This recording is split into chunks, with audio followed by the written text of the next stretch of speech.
sobre la narración de la transfiguración del Señor que nos cuenta el evangelista San Lucas. Siempre el segundo domingo de Cuaresma nos propone la liturgia la transfiguración del Señor.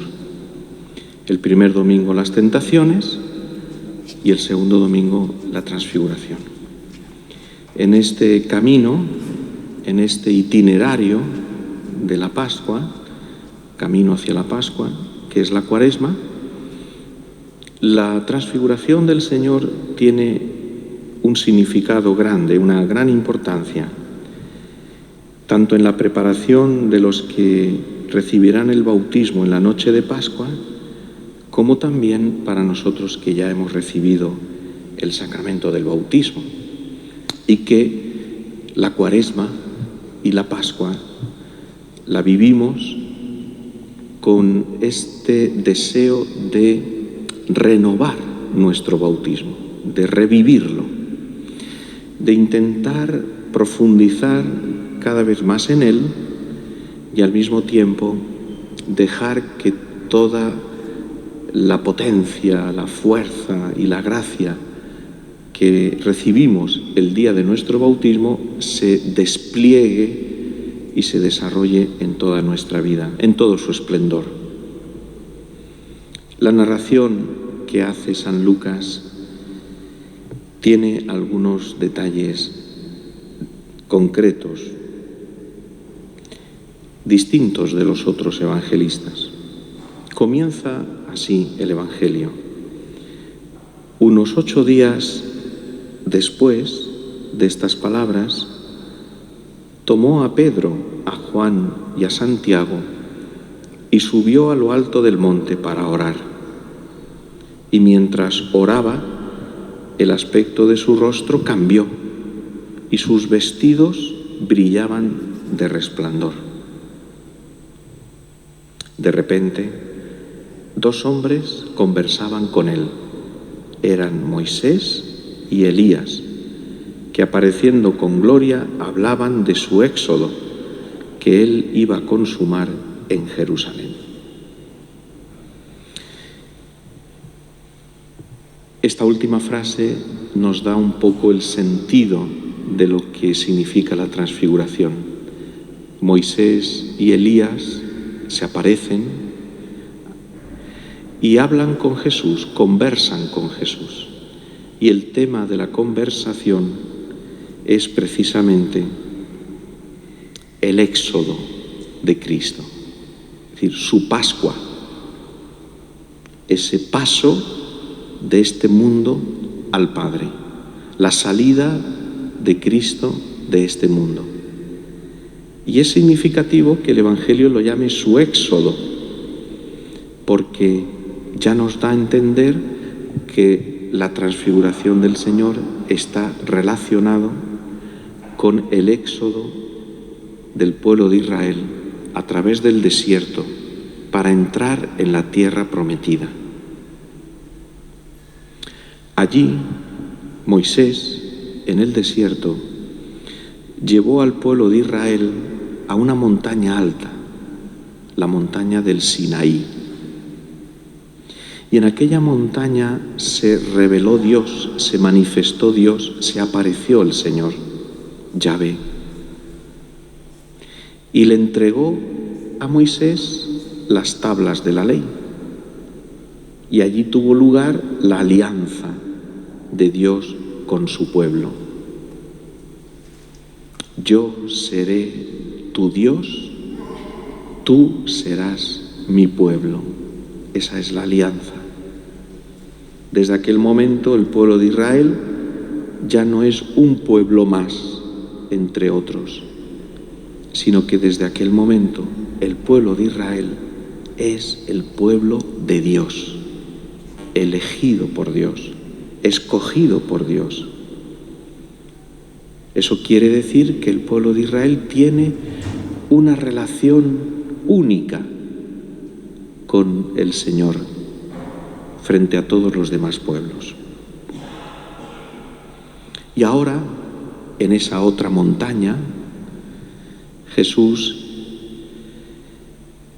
se nos revela y se nos manifiesta en su gloria, con su luz resplandeciente, mientras se dispone a cumplir su éxodo, ese pasar de este mundo al Padre.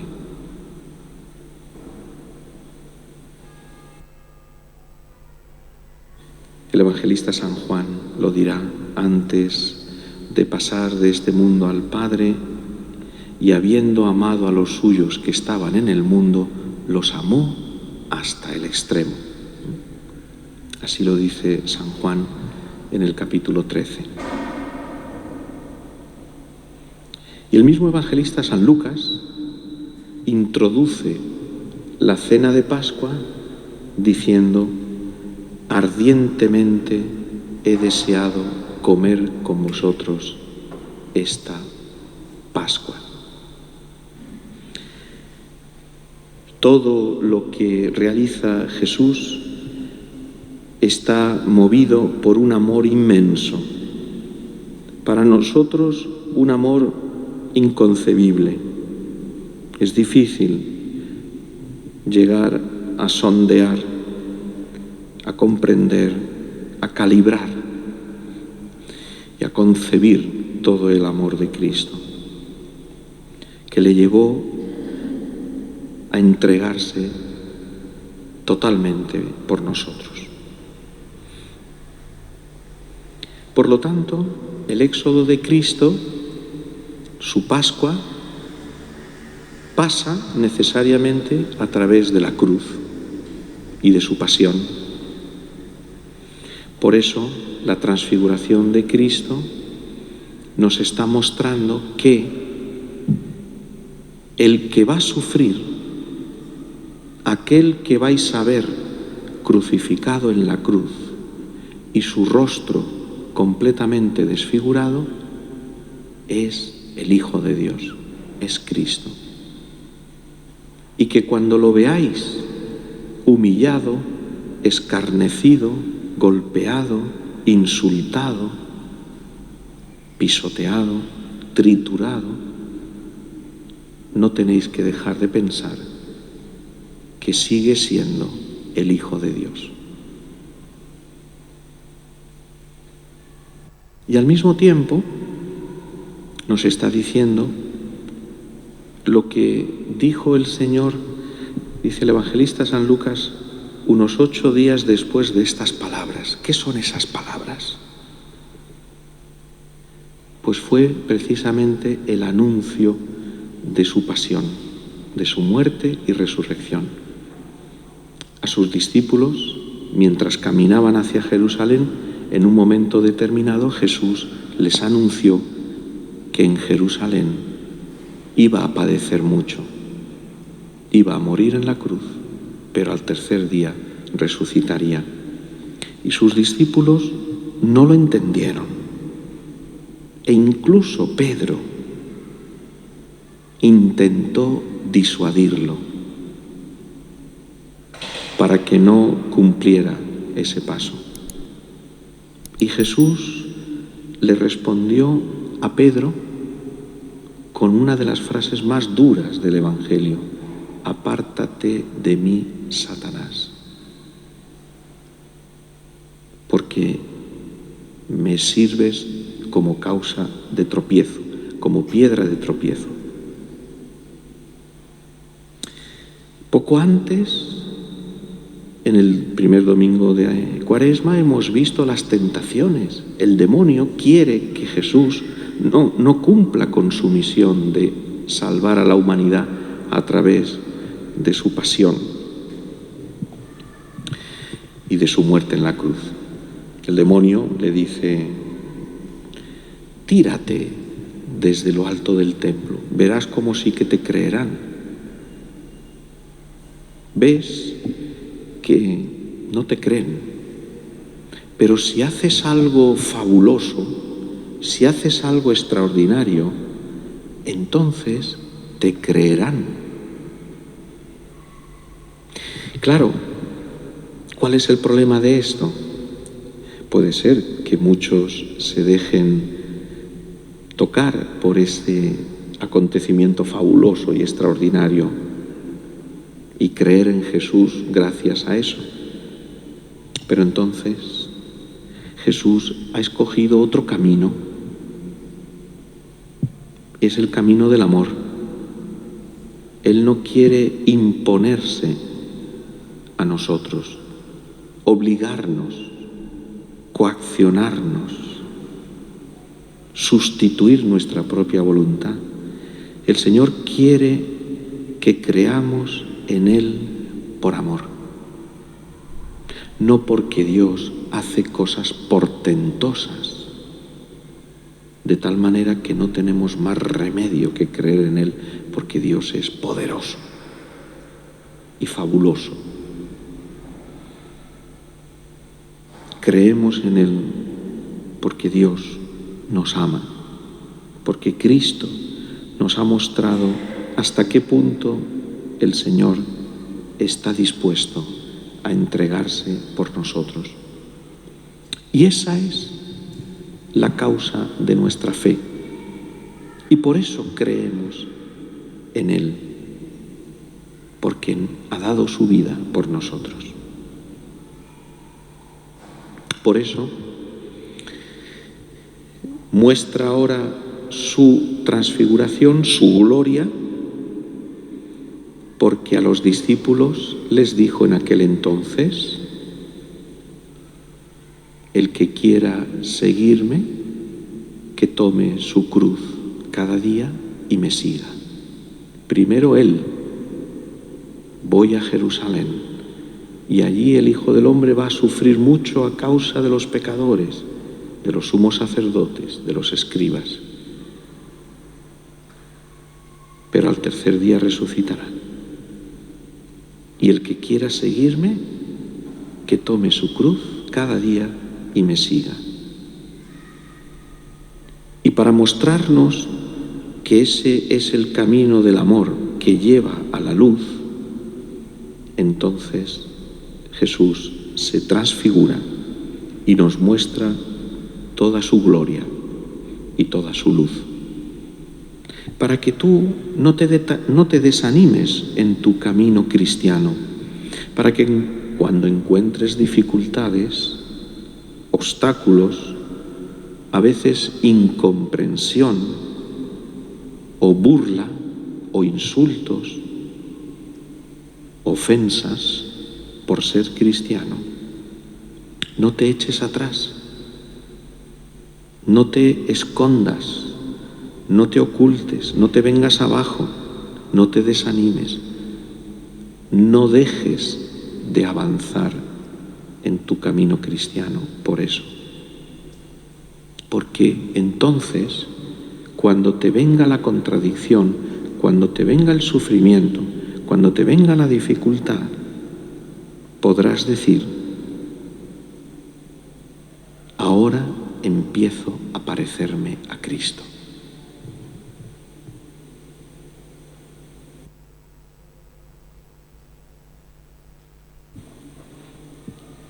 Unos 8 días después de estas palabras, tomó a Pedro, a Juan y a Santiago, 3 discípulos. Los otros no están, no sabemos por qué, pero si prestamos un poco de atención, estos 3 discípulos, Pedro, Juan y Santiago, son los mismos que estuvieron cerca de Jesús en el huerto de los Olivos y que contemplaron a Jesús mientras sufría y entraba en agonía ante el sufrimiento que le esperaba, llegando incluso a sudar gotas de sangre, como dice el evangelista San Lucas, el único que narra este detalle de la pasión. Son estos 3 discípulos los que estuvieron allí en el huerto de los Olivos, los que fueron testigos del sufrimiento, del dolor, de la angustia, hasta la muerte de Cristo. Y son estos 3 discípulos los que Jesús escogió para que fueran testigos de su gloria en la transfiguración. Con este detalle también nos está dando a entender cómo la transfiguración está íntimamente unida a la pasión, a la muerte en la cruz. Pero añade algo más. Dice que subió a lo alto del monte para orar. En el Evangelio lo sabemos ya muy bien, y en general en la Biblia, el monte, la montaña, no es un lugar cualquiera, como si fuera indiferente, como si diera lo mismo que un acontecimiento sucede en lo alto de la montaña o abajo en el llano. También tiene un significado teológico. La montaña en la Biblia significa el lugar donde Dios habita, donde se encuentra a Dios. Lejos de las miradas, lejos del ruido de la actividad humana, en lo alto de la montaña, después de subir con esfuerzo y con fatiga, llegamos a la altura de Dios, la altura de Dios. Y por eso, este acontecimiento de la transfiguración tiene lugar precisamente ahí, en la altura de Dios, en el ámbito de Dios, en el lugar donde Dios entra en contacto con nosotros. Y por eso San Lucas añade, es el único que lo hace, que subió a lo alto del monte para orar. Para orar. San Lucas es un evangelista extraordinario. Nos cuenta muchísimas cosas que ningún otro ha contado. Por ejemplo, toda la infancia de Jesús, el nacimiento de Jesús, el encuentro con María y Santa Isabel, tantos detalles y tantas cosas. Y es un evangelista que toda la vida de Jesús, especialmente los acontecimientos más importantes de la vida de Jesús, él los presenta siempre en un ambiente de oración. Jesús ora, Jesús reza, Jesús habla con el Padre.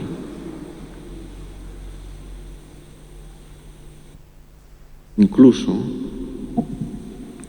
cuando nos presenta la anunciación del ángel Gabriel a María, María aparece también así, de alguna manera la describe como recogida en oración. La salvación, los momentos más importantes de la salvación y por lo tanto de la historia de la humanidad, tienen lugar mientras Jesús ora, mientras Jesús reza. Y también aquí nos presenta a Jesús que lleva a sus discípulos a lo alto de la montaña para orar. Porque no puede suceder nada en la vida de Jesús que antes no lo haya hablado con el Padre. No hay nada que Jesús haga y realice y ponga en práctica si antes no lo ha hablado con el Padre. Todo lo que Jesús hace es fruto de su oración, fruto de ese diálogo de amor entre el Padre y el Hijo, porque esa es la oración.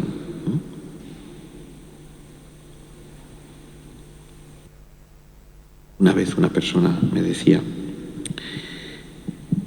me gusta hacer oración porque así desconecto la mente.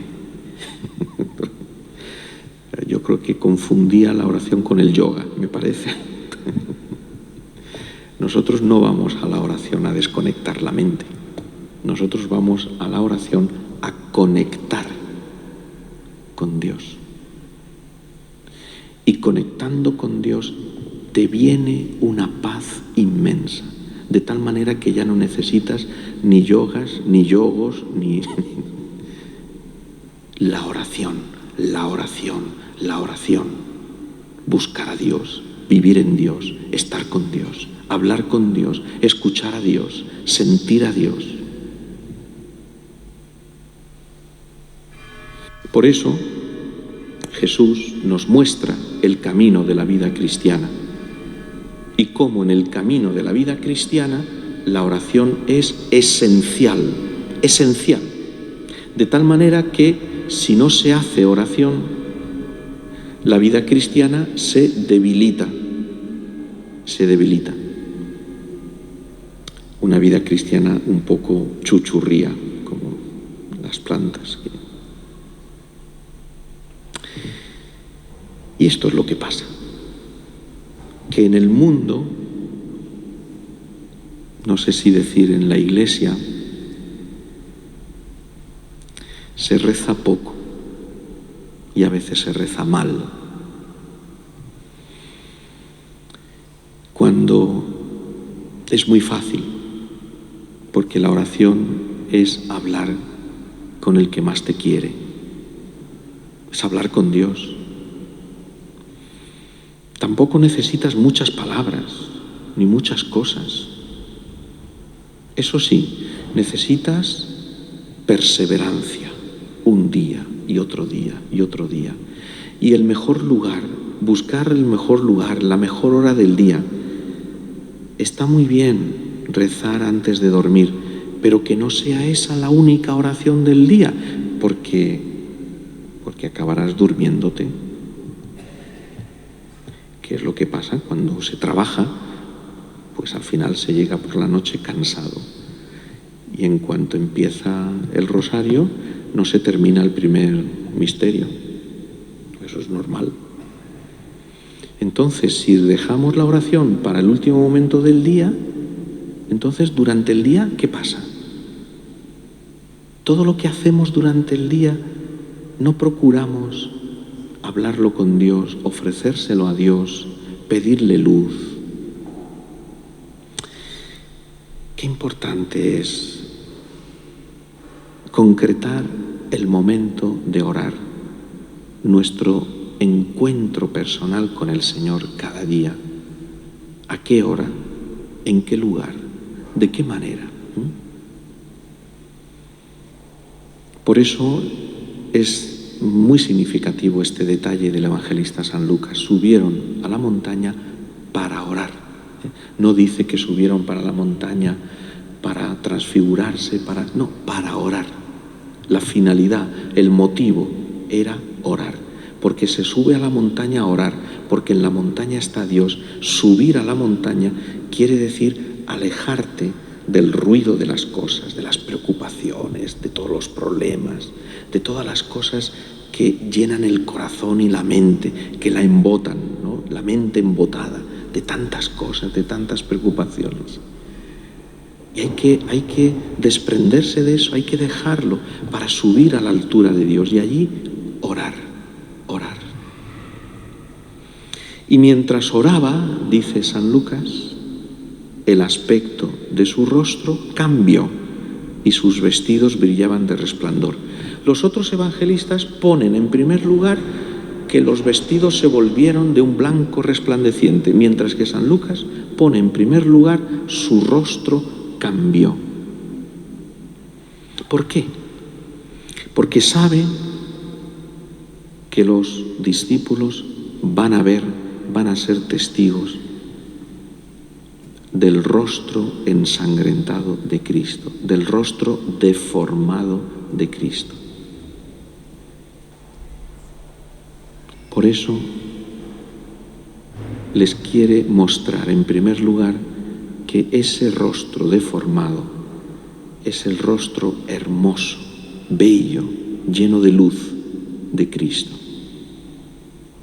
Que precisamente a través de esas heridas y de esas llagas y de esas hinchazones en su cara a causa de los golpes y de ese rostro deformado, ahí está el rostro amado de Cristo. Y es más, otro detalle, y es que dice que el aspecto de su rostro cambió.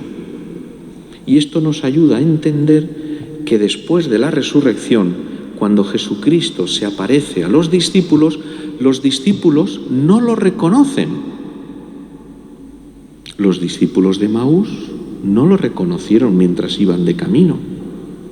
¿Cómo es posible que no lo reconocieran a Jesús si lo miraban en el rostro, lo miraban a la cara? Solamente lo reconocieron al partir el pan, porque Cristo resucitado ya no lo vemos cara a cara. A Cristo resucitado lo vemos a través de los signos de su presencia. ¿Y cuáles son los signos de su presencia? La Eucaristía. La Eucaristía. Ahí está, Cristo, nuestro Señor.